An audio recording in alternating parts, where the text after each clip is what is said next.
Hey guys, I want to talk a little bit about the deadlift today. The deadlift is an awesome thing for building your posterior chain. It's also a tremendous trunk builder, right? Your trunk, about your neck to your hip, that is your trunk, right? Your core, where your spine is, right? There's a ton of bones in there, and it's our job to keep those intact while we deadlift, and that's where a lot of difficulty comes. So I want you to have your spine in the same shape at the bottom of the deadlift that is at the top of the deadlift. If it stays intact, we're in a good place. If you see my kind of crappy rudimentary drawing here, you can imagine the amount of bones that are in there in your spine. There's a whole lot of them. I want to make it really simple and think of you like a barrel of beer or a keg or something like that. When you get ready to deadlift, it's very important that you get all areas of your spine protected. So the first part I would say you think of as just your abs, like your six pack, right? How do I make that tight? You make that tight, like if you think about closing your eyes, and I told you I was gonna punch you in the belly, what would you do? You would tighten your abs. That's number one. If you make those tight, you're in a good place. The second one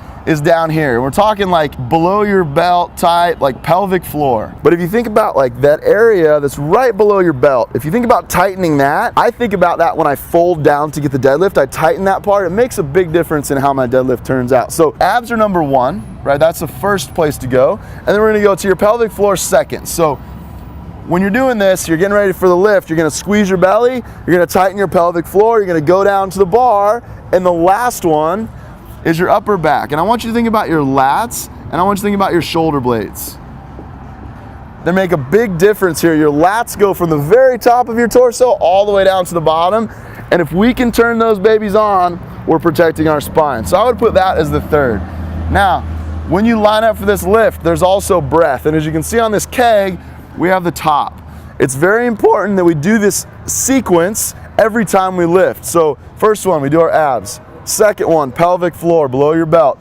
If you can get your lats and shoulder blades engaged, the last thing is that big breath, put the cap on, and your trunk is ready to go. Let's take it over to the barbell, and I just want you to watch me walk through that, and then we'll have some deadlifting. All right, guys, so when we approach the bar, we wanna walk up and get our feet in their position right under our hips, and now's where we start thinking about tightening up our trunk. So the first thing is abs. Think about squeezing my belly. As I bend down, I'm gonna lock in those muscles beneath my belt. And now from here, once I grab the bar, I'm gonna bring my shoulder blades down and bring my head up. Now I'm gonna put the cap on the keg. Stand up and finish the rep. Back down to the ground. Right, that's a good rep.